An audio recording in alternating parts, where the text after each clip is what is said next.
قال الله تعالى في القرآن الكريم والفرقان الحميد: أعوذ بالله من الشيطان الرجيم. وإذ قال موسى لقومه اذكروا نعمة الله عليكم إذ أنجاكم من آل فرعون يسومونكم سوء العذاب ويذبحون أبناءكم ويستحيون نساءكم وفي ذلك بلاء من ربكم عظيم. اللهم صل وسلم وبارك على محمد وعلى آله وصحبه أجمعين.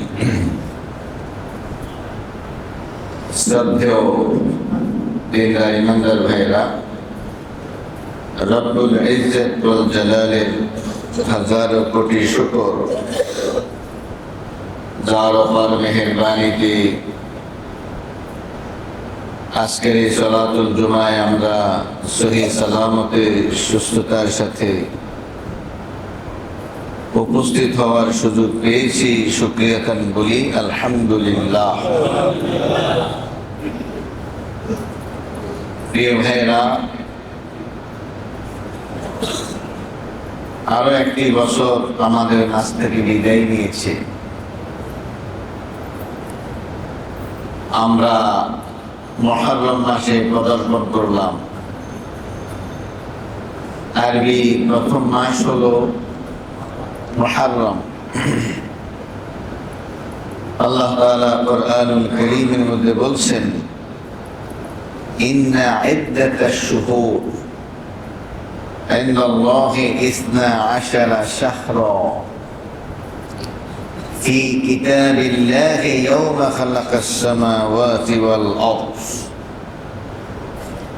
منها 4 حرم ذلك الدين القيم فلا تظلموا فيهن أنفسكم. আল্লাহর নিকটে মাসের সংখ্যা 12টা। মাসের সংখ্যা কত? 12টা। এই কথাটা কিতাবুল্লাহর মধ্যে লেখা আছে। কিতাবুল্লাহ কোনটা? আসল কিতাবুল্লাহ হলো তাকদীর, লৌহে মাহফুজে যেটা সংরক্ষিত আছে। আসমান জমিন সৃষ্টির আগে যেই কিতাব আল্লাহ লিখে রেখেছেন, কিতাবুল্লাহ, সেই কিতাবের মধ্যেই লেখা আছে বছর হবে 12 মাসে। বছর হবে 12 মাসে। তোর মধ্যে 4 মাস হলো হারাম মাস, নিষিদ্ধ মাস। এই সময় কোনো যুদ্ধ বিগ্রহ চলবে না। এই 4 মাস হলো মুহররম, রজব, যুলকাদা, যুলহিজ্জাহ। এই 4 মাস। তাহলে আবার মুহররম মাস শুরু হলো, তার মানে হলো 12 মাস শেষ হয়ে আবার নতুন বছরের নতুন মাসের আগমন হয়েছে। বিগত মুহররমে পৃথিবীতে ছিল, এই মুহররম আসার আগেই দুনিয়া থেকে বিদায় নিয়েছেন অনেক প্রতিবেশী, অনেক আত্মীয়, অনেক বন্ধু, অনেক সাথের মুসল্লি বিগত 1 বছরে আমরা হারিয়েছি। আগামী মুহররমে আমাদের মধ্যে আবার অনেকে নাও থাকতে পারে। তো মুহররম মাস আমাদের মাঝে আবার ফিরে আসলো। মুহররমের 10 তারিখে করলি কি রে রাব্বানা, হাই হাসান হাই হোসেন বলে, এরকম আছে না? পুঁতি আছে, শোক গাথা গজল আছে। আসলে তিনি পৃথিবীতে অনেক বড় বড় জিনিস সংঘটিত হয়েছে। এই সংবাদগুলো আমরা বিভিন্ন পত্র পত্রিকার মাধ্যমে খুঁজে পাই। যেমন হযরত আদম আলাইহিস সালাতু ওয়াস সালামের পৃথিবীতে আগমন এই আশুরা দিনে হয়েছে। আশুরা মানে হলো দশম। আশুরা মানে দশম। জান্নাত থেকে স্ত্রী তিনি পৃথিবীতে আগমন করেছেন। নূহ আলাইহিস সালাতু ওয়াস সালাম সারা পৃথিবীতে যখন বন্যা হলো,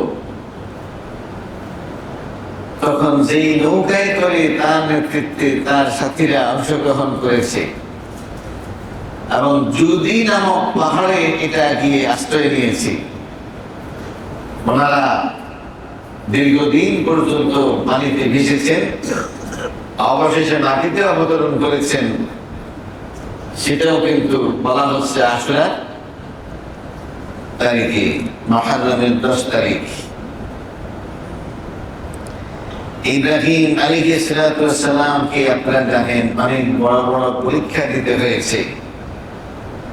তার মধ্যে একটা পরীক্ষা হলো পৃথিবীতে 4 জন বাদশা সারা পৃথিবী শাসন করেছেন। 2 জন মুসলিম, 2 জন কাফের। সুলাইমান আর যুলকারনাইন ওনারা হলেন মুসলিম। বখতে নসর আর নমরুদ এরা হলো 2 জন কাফের। আরেকজন শাসক কিয়ামতের আগে সারা পৃথিবী শাসন করবেন, তিনি হলেন হযরতে মাহদী, ইমাম মাহদী। তো বলছিলাম যে 4 জন পৃথিবী শাসন করেছেন, তার মধ্যে একজন হলো নমরুদ। এই নমরুদ অনেক বড় জালিম ছিল। সে হযরত ইব্রাহিম আলাইহিস সালাতু ওয়াস সালামকে জীবন্ত অবস্থায় আগুনের মধ্যে নিক্ষেপ করেছে। আল্লাহ তাআলা দীর্ঘদিন পর তাকে এই আগুন থেকে মুক্তি দান করেছেন। যেই দিন, সেই দিনটাও নাকি মুহররমের 10 তারিখ, আল্লাহু আ'লাম। এরপরে ইউনূস আলাইহিস সালাতু ওয়াস সালাম মাছের পেট থেকে উদ্ধার হয়েছেন। একটা কথা খেয়াল রাখবেন, মানব জাতি 2টি কারণে দুনিয়াতে আযাব থেকে নাজাত পায়। এটি কারণে মা কানা আল্লাহু লিয়ুআযযিবাহুম ওয়া আনতা ফীহিম ওয়া মা কানা আল্লাহু মুআযযিবাহুম ওয়া হুম ইস্তাগফিরুন। কোন রাসূলকে তার জীবদ্দশায় তার জাতিকে আল্লাহ তাআলা গাবিয়ে দেন না। রাসূলের সম্মানে আল্লাহ তাআলা রাসূলকে বলেন যে আপনি এলাকা ছেড়ে দেন, আপনি এলাকা ছেড়ে দেন। যেমন ইব্রাহিম আলাইহিস সালাতু ওয়াস সালামকে যখন সুসংবাদ দেওয়ার জন্য ফেরেশতা আসলো যে তিনি সন্তানের বাবা হতে যাচ্ছেন, একই সফরে তিনি এই সংবাদ বহন করতে গেলেন লূতের কাছে যে আপনার জাতিকে ধ্বংস করার সিদ্ধান্ত হয়েছে, আপনি এলাকা ছেড়ে দেন। লূত আলাইহিস সালাতু ওয়াস সালাম ছিলেন ইব্রাহিম আলাইহিস সালাতু ওয়াস সালামের ভাতিজা। কি ছিলেন? ভাতিজা।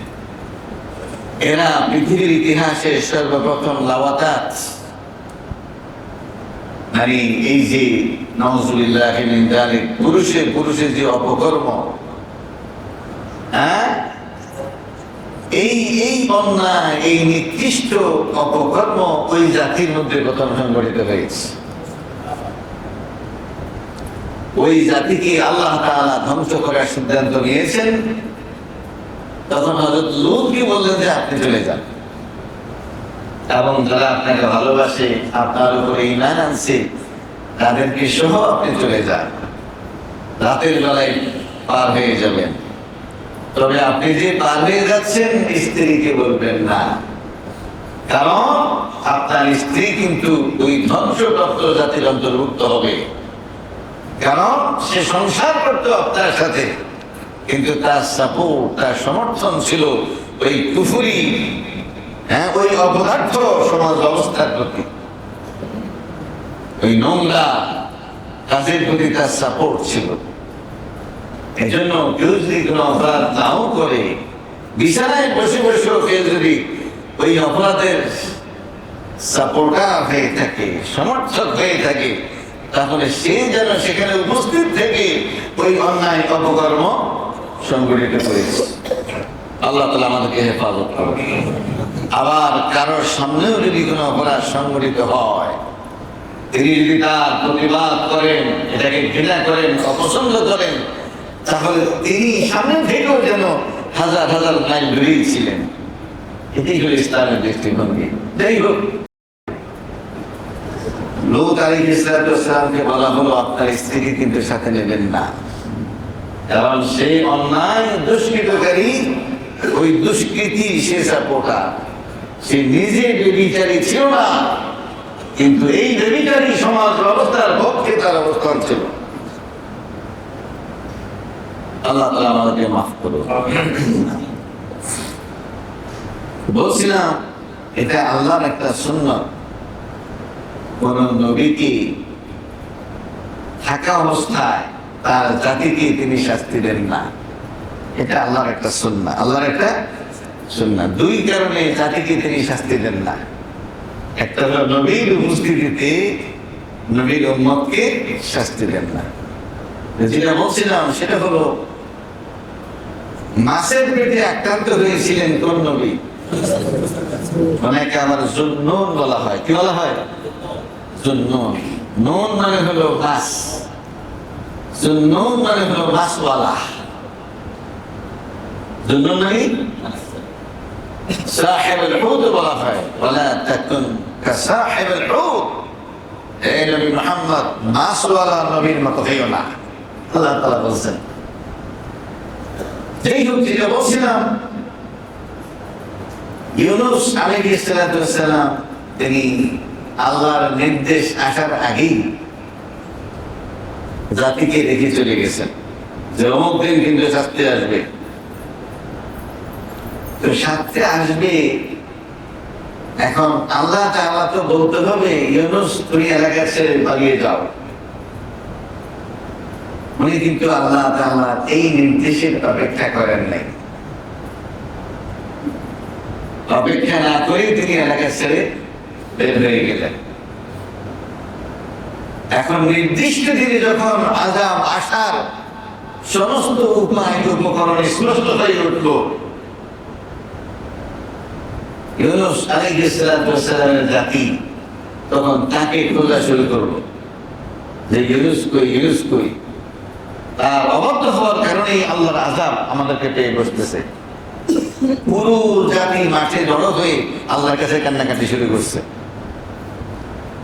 কোন জাতির উপরে আযাব আসার সিদ্ধান্ত গৃহীত হওয়ার পর সেই আযাব রহিত করা হয়নি, একমাত্র ইউনূস আলাইহিস সালামের জাতির আযাবকে রহিত করা হয়েছে। তারা যখন উনাকে খুঁজে পাচ্ছিলেন না, তখন তারা আরো নিশ্চিত হলো নবী আমাদেরকে রেখে চলে গেছেন, তার মানে আমরা নিশ্চিতই আযাবের মধ্যে পড়ব। তারপরেও তারা নিরুপায় হয়ে সেখানে সবাই কান্নাকাটি শুরু করে দিল। আল্লাহর কাছে তওবা করে ইস্তিগফার করলো, আল্লাহ আমাদেরকে মাফ করে দিন। তোমার নবীর উপরে ঈমান আনি নাই, তার আনুগত্য করি নাই, তাকে শ্রদ্ধা দেখাই নাই, অনেক কষ্ট তাকে দিয়েছি, বিনিময়ে তুমি আমাদেরকে শাস্তি দিচ্ছ।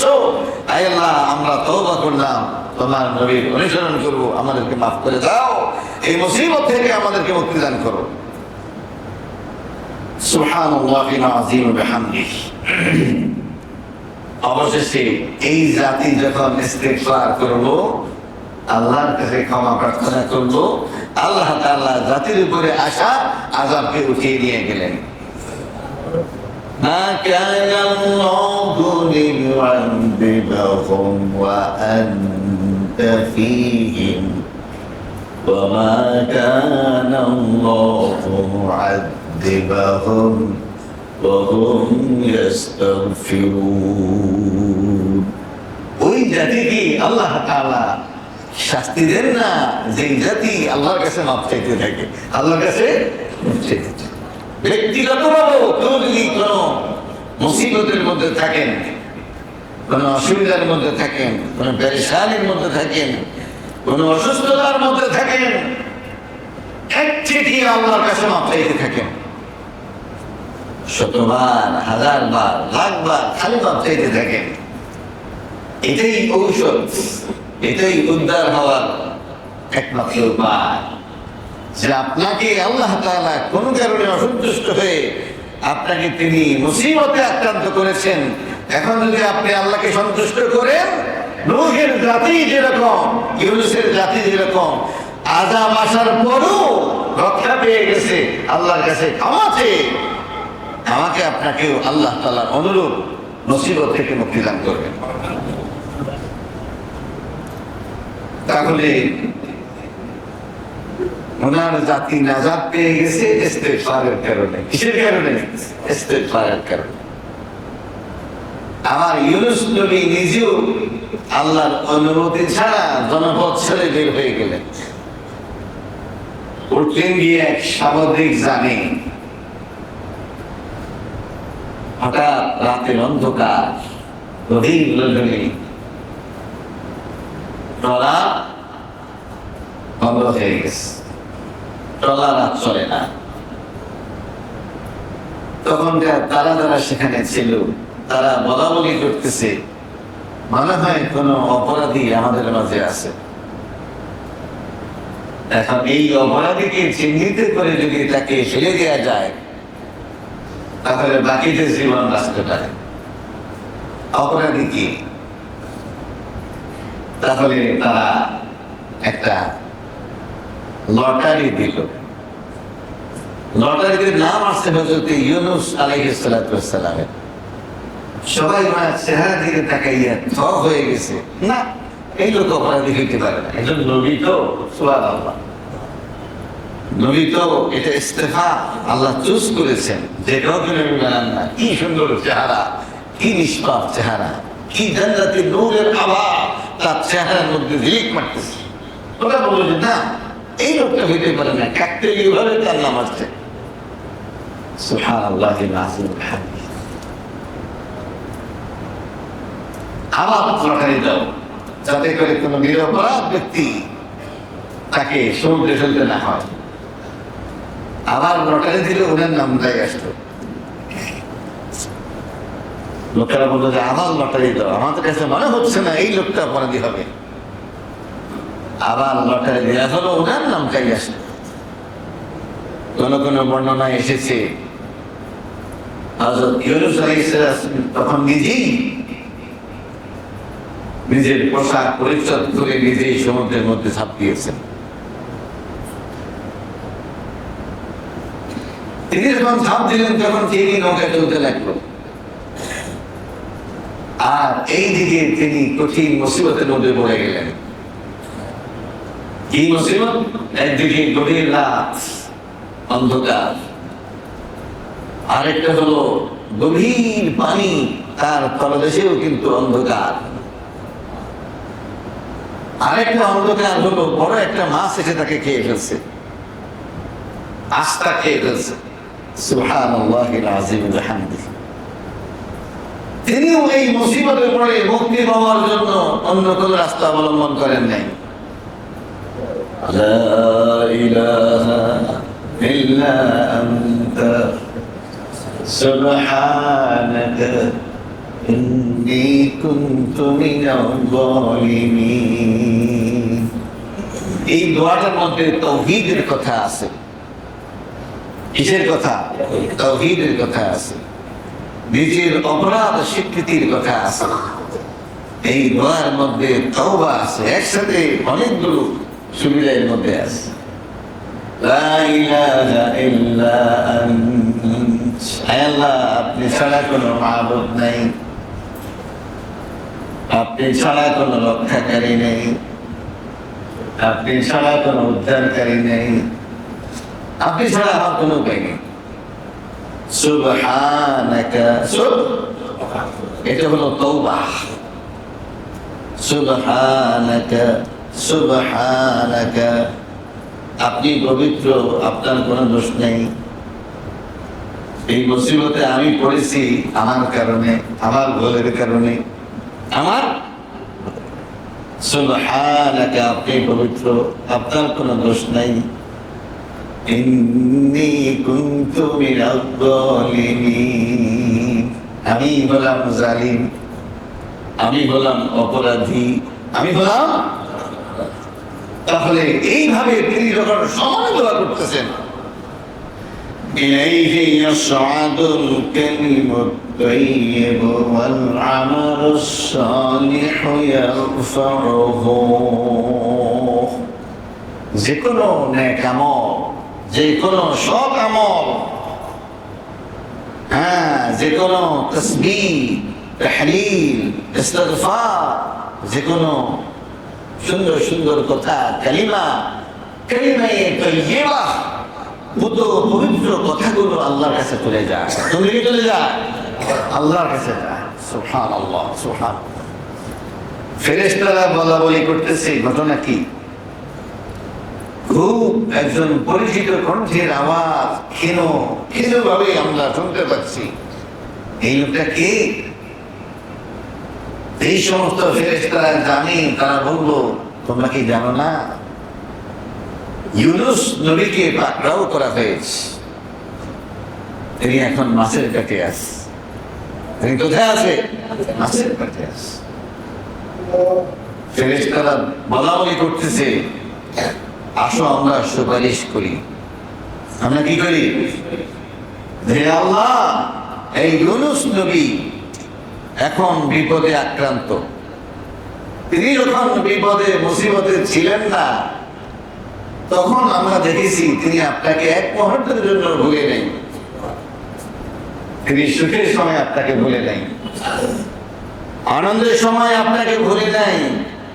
তিনি এখন মুসিবতে পড়েছেন, এই অবস্থায় আপনার উচিত তার পাশে থাকা। সুবহানাল্লাহ। আল্লাহ বলেন, হ্যাঁ তা তো নিশ্চয়ই, যে তার সুখের সময় আমাকে ভুলে না, তার মুসিবতের সময় আমি তাকে ভুলে থাকতে পারি। কোন কোন বর্ণনায় আসছে 40 দিন পর্যন্ত তিনি মাছের পেটেই অবস্থান করেছেন। আল্লাহ তুমি আমাদেরকে হেফাজত করো। কি চমৎকার ঘটনা কোরআনের মধ্যে বলছেন। فاستجبنا له ونجيناه من الغم وكذلك ننجي المؤمنين। আল্লাহ বলছেন, আমি তার ডাকে সাড়া দিলাম এবং মুসিবত থেকে তাকে মুক্তি দান করলাম। শুধু তাকে না, কিয়ামত পর্যন্ত যারা মুসিবতে পড়ে আমার প্রিয় নবী ইউনূসের মতো আমার কাছে কান্নাকাটি করে তওবা করে ইস্তিগফার করবে, তাদেরকেও আমি মুসিবত থেকে কিয়ামত পর্যন্ত মুক্তি দান করতে থাকব। কিছুদিন আগে একজন আমার কাছে মাসলা জানতে চাইছে যে তাদের পরিবারের একজন যুবক ক্যান্সারে আক্রান্ত হয়েছে, পরিবারের উপার্জনক্ষম ব্যক্তি। এখন ওনারা দোয়ায়ে ইউনুস করতে চান, দোয়ায়ে ইউনুস। এখন তারা পড়লে হবে কিনা? মুসিবতে আক্রান্ত হয়েছে একজন, আর এটা পড়বেন আরেকজন। যেমন জহির ভাই আমাকে আমাদের মসজিদের স্টাফদেরকে বলবো, আপনারা আমাদেরকে এরকম 2টা খতম 2.5 লাখ খতম ইউনুস এটা আপনারা পড়ে দেন। ও ভাই, আমরা যদি পড়ি আমরা কি বলবো? লা ইলাহা ইল্লা আনতা সুবহানাকা ইন্নী কুনতু মিনাল যালিমিন। আয় আল্লাহ, আপনি ছাড়া কোনো উপায় নেই। আয় আল্লাহ, আপনি পবিত্র, আপনার কোনো দোষ নেই, সব দোষ আমার। ইন্নী কুনতু মিনাল যালিমিন, নিশ্চয়ই আমি হলাম জালিম। আমি হলাম, এইটা আমি বলবো, আমার জহির ভাই বলবে, এতে আল্লাহ আমাদের উপরে সন্তুষ্ট হবে, আমাদের মুসিবত দূর হবে। আপনাদের কি হবে? আপনাকে তো আপনার কথা বলতে হবে। ইন্নী কুনতু মিনাল যালিমিন, আপনাকে আপনারটা বলতে হবে। খতম দিয়া এটা পড়াইয়া এই মুসিবত থেকে আপনি মুক্তি লাভ করবেন না। কথাকে বুঝে আসছে? সুবহানাল্লাহ, সুবহানাল্লাহ, সুবহানাল্লাহ, সুবহানাল্লাহ। فلولا أنه كان من المسبحين للبث في بطنه إلى يوم يبعثون। আল্লাহ বলছেন, আমার নবী তো কিয়ামত পর্যন্তই আমি তাকে কিন্তু মাছের পেটে রেখে দিতাম, যেহেতু সে আমার অনুমতি ছাড়া তার কওম, তার এলাকা ছেড়ে দিয়েছে। কিয়ামত পর্যন্ত সে মাছের পেটে থাকতো। কিন্তু এটা আমি করতে পারি নাই। কেন পারি নাই? সে আমার কাছে মাপ চাইতেছে। কি চাইতেছে? মাপ চাইতেছে, ইস্তেগফার করতেছে। আর আল্লাহ তাআলার এটা ওয়াদা। দুই কারণে তিনি আল্লাহর বান্দাদেরকে শাস্তি দেবেন না। একটা হলো, নবী যদি উপস্থিত থাকে, নবীর জীবদ্দশায় নবীর উপস্থিতিতে উম্মতকে শাস্তি দেবেন না। আরেকটা হলো, কেউ যদি যত বড় অপরাধী করো আমার কাছে মাপ চাইতে থাকে, আল্লাহ ভুল করে ফেলছে, আল্লাহ অন্যায় করে ফেলছে, আল্লাহ জুলুম করে ফেলছে, আল্লাহ ক্ষমা করেন, আল্লাহ কখনো করবো না। আল্লাহ বলতেছেন, এটা আমার ওয়াদা, আমি তাকে আর শাস্তি দিতে পারি না। আমি তাকে আর শাস্তি দিতে পারি না। বলছিলাম, ইউনূস আলাইহিস সালাতু ওয়াস সালাম যেই দিন এই মাছের পেট থেকে মুক্তি লাভ করেছেন, সেই দিনটা কি ছিল? এটাও কোনো কোনো জায়গায় লেখা আছে। আল্লাহ তাআলা আমাদেরকে বুঝার তৌফিক দান করুন। ইয়াকুব আলাইহিস সালাতু ওয়াস সালাম দীর্ঘদিন পর্যন্ত ইউসুফ থেকে বিচ্ছিন্ন ছিলেন। আপনারা জানেন, ইয়াকুব নবী বাস করতেন কেনানে, সবার চেয়ে ভালোবাসতেন ইউসুফকে। ইউসুফের মা মারা গিয়েছে। ইউসুফের অন্য মায়ের মাধ্যমে ওখানে 10টা সন্তান হয়েছে। ইউসুফ আলাইহিস সালাতু ওয়াস সালামের সাথে একজন ভাই ছিল, আর মা বাবা আর সবাই মা। হ্যাঁ, তিনি স্বপ্নে দেখেছেন, ইন্নী রাআইতু আহাদা আশারা কাওকাবা, আমি দেখেছি 11টা কাওকাব, নক্ষত্র, তারকা। কয়টা? 11টা। এই 11টা মানে হলো 10 ভাই আর নিজের আপন ছোট ভাই, কয়জন হলো? 11। والشمس والقمر رأيتهم لي ساجدين।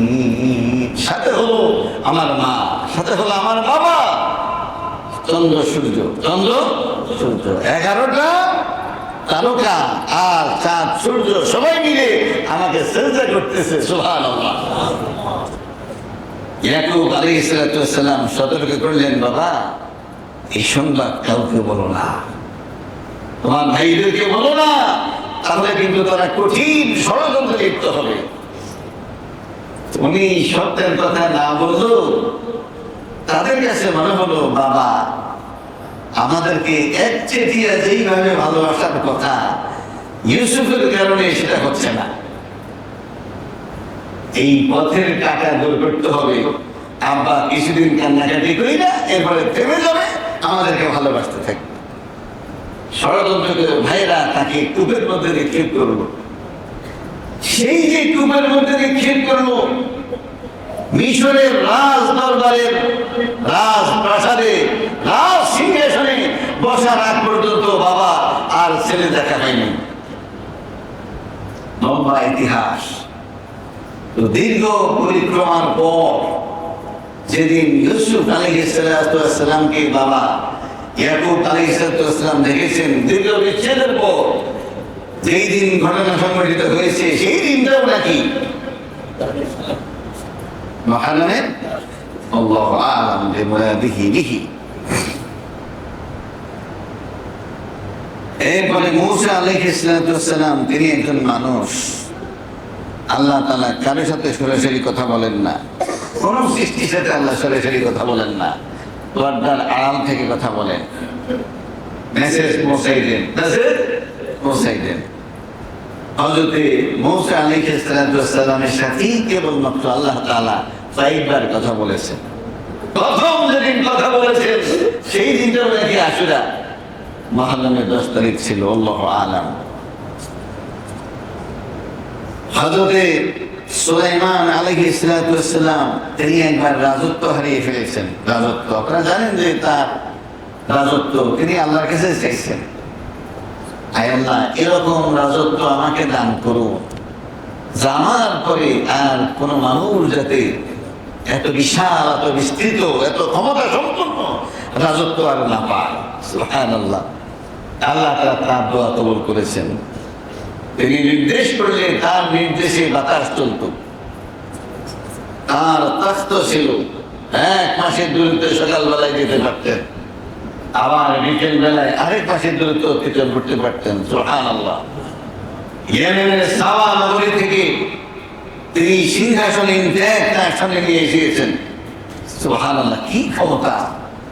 তিনি পিঁপড়ার ভাষা বুঝতেন, তার ভাষা। পিঁপড়া দাঁড়িয়ে খোদবা দিয়েছে, তিনি সেটা শুনলেন, সেটা তিনি মুচকি হাসতেন।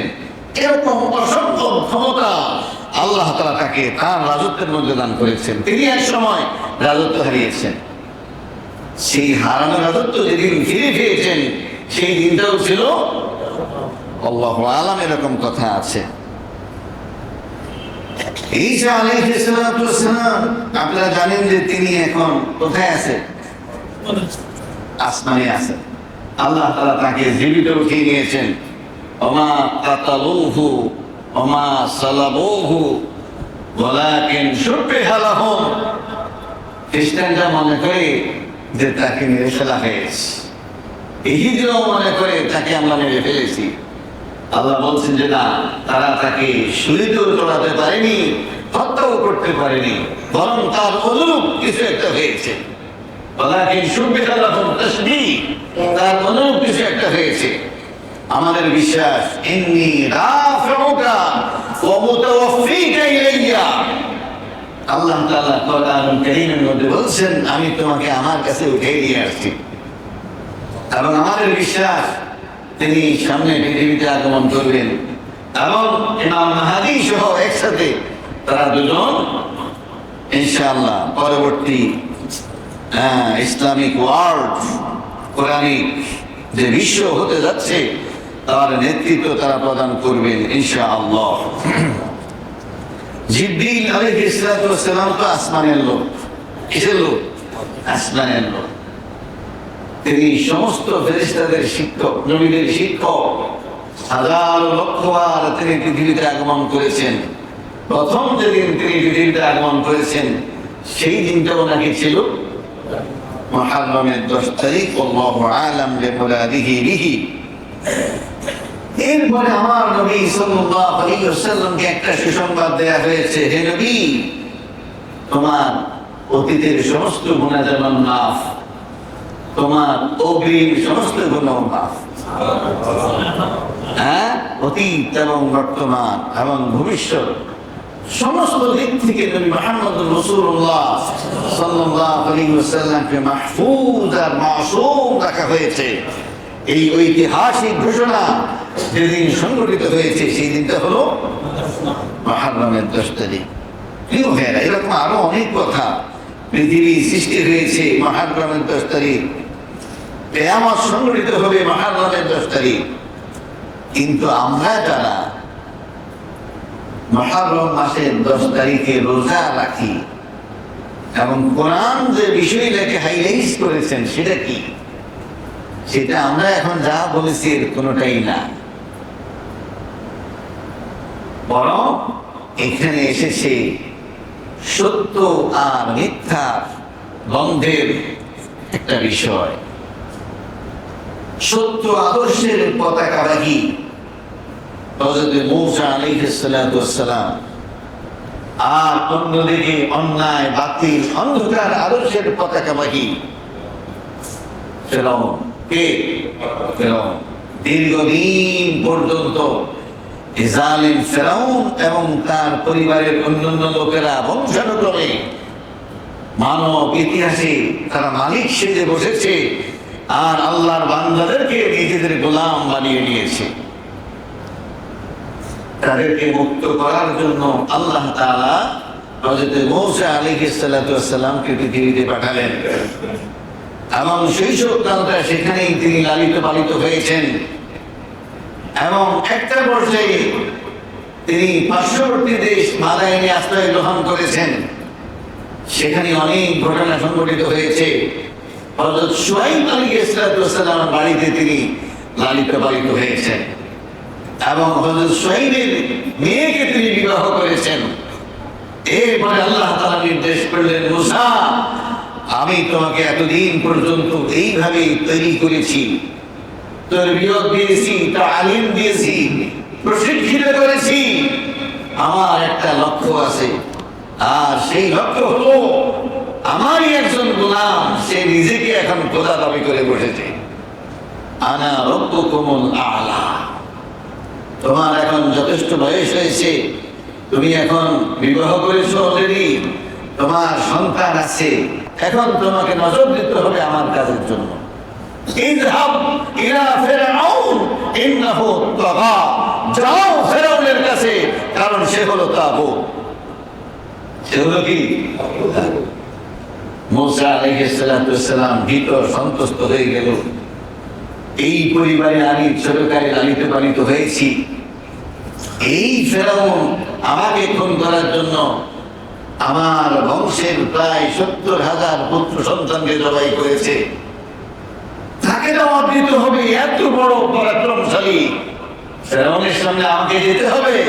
আয় আল্লাহ, আমি যাব, আপনার নির্দেশ আমাকে পালন করতেই হবে, তবে আমার ভাই হারুনকে আমার সাথে দেন। আমার ভাই হারুনকে আল্লাহ তাআলা বললেন যে যাও, তোমার এই অনুরোধ দোয়া আমি কবুল করলাম, তোমার ভাই হারুন তোমার সাথে যাবে এবং সেও এখন থেকে নবী। সুবহানাল্লাহিল আযীম।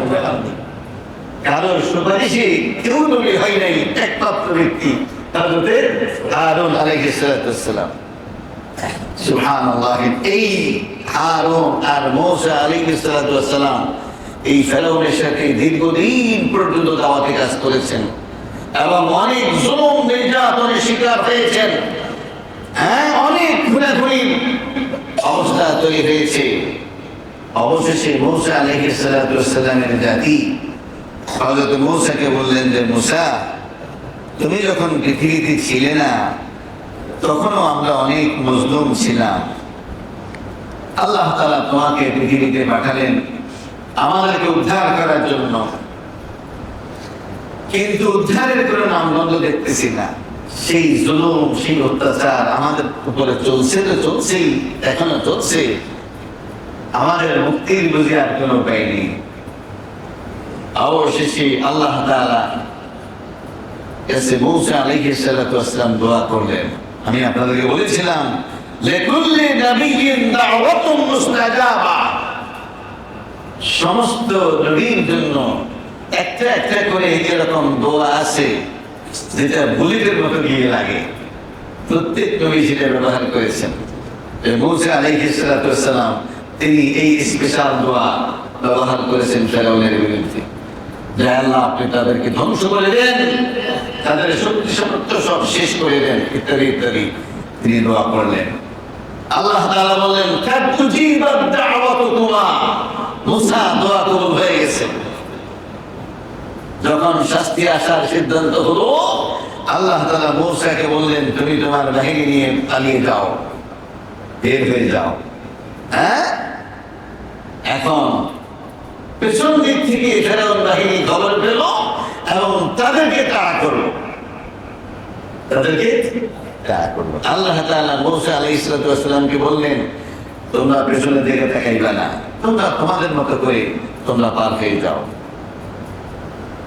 এক ঐতিহাসিক ঘটনা পৃথিবীতে সংঘটিত হয়েছে।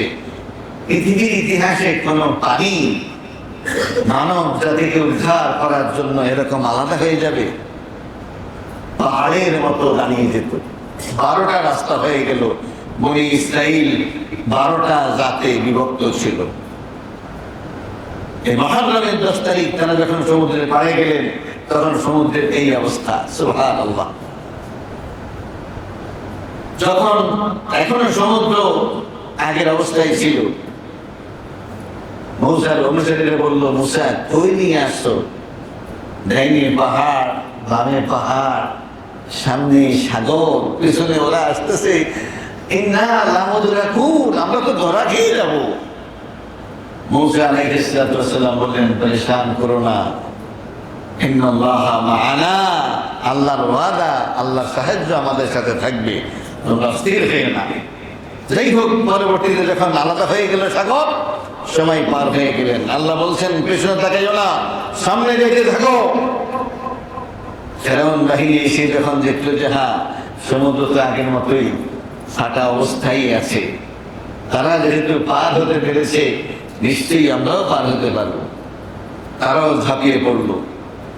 হ্যাঁ, আল্লাহ তাআলা কোরআনুল কারীমের মধ্যে বলছেন, ওয়ালিল্লাহি জুনুদুস সামাওয়াতি ওয়াল আরদ, আসমান জমিনের সব কিছুই হলো আল্লাহর সৈনিক।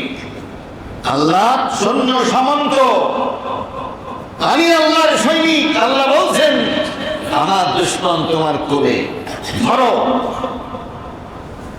আমার দুশমন তোমার কোলে, তাকে কি করো? তাও করো। একদম বংশ শুদ্ধ ফেরাউনের পুরো বাহিনী মুহররমের 10 তারিখ সেদিন শরীর সমাধি হলো, শেষ হয়ে গেল, ধ্বংস হয়ে গেল। ফামা বাকাত আলাইহিমুস সামাউ ওয়াল আরদ। আল্লাহ তাআলা বলছেন, এত বড় পৃথিবী কাঁপানো ঘটনা, কিন্তু তাদের মৃত্যুতে আসমানের কেউ কাঁদে নাই, জমিনের কেউ কাঁদে নাই। আসমানে কাঁদে নাই কেন? কারণ তার তো কোনো ন্যাক আমল ছিল না, আসমানে ন্যাক আমল করতো না, ফলে ফেরেশতাদের কাছে তার কণ্ঠ পরিচিত কণ্ঠ ছিল না। সেই জন্য সেখানে শোকের কোনো বার্তা বয়নি। আর জমিনের মধ্যে অন্যায়, অবিচার আর জুলুম দিয়ে ভরপুর করে ফেলেছে। তার মৃত্যুতে সবাই আলহামদুলিল্লাহ পড়েছে, ইন্নালিল্লাহ পড়বে কেন? সুবহানাল্লাহিল আযীম ওয়া বিহামদিহি।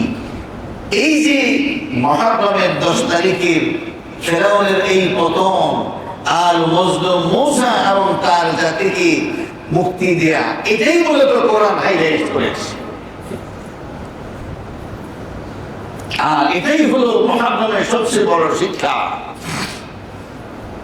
মুমিনরা সারাদিন মজলুম থাকলেও দিন শেষে বিজয়ের হাসি মুমিনরাই হাসবে, জালিমরা নয়। কথা বুঝে আসছে? এই যে আল্লাহ তাআলার পক্ষ থেকে এত বড় সাহায্য আর বিজয় তিনি পেয়েছেন, মূসা আলাইহিস সালাম প্রত্যেক বছর আল্লাহর শুকরিয়া আদায় করার জন্য মুহররমের 10 তারিখে রোজা রাখতেন। মুহররমের 10 তারিখে রোজা রাখতেন। আমাদের অনেকে হাই হাসান, হাই হোসেন এটার সাথে এই মুহররমকে লাগিয়ে দিয়েছে। না ভাই, হযরত হুসাইনের ঘটনা তো অনেক পরে। আর মূসা আলাইহিস সালাম রোজা তো রাখছে এরও হাজার হাজার বছর আগে। হুসাইনের শাহাদাতের বহু আগে নবী মুহাম্মদুর রাসূলুল্লাহ সাল্লাল্লাহু আলাইহি ওয়াসাল্লাম মুহররমের রোজা রেখেছেন। কি বলেন ঠিক না?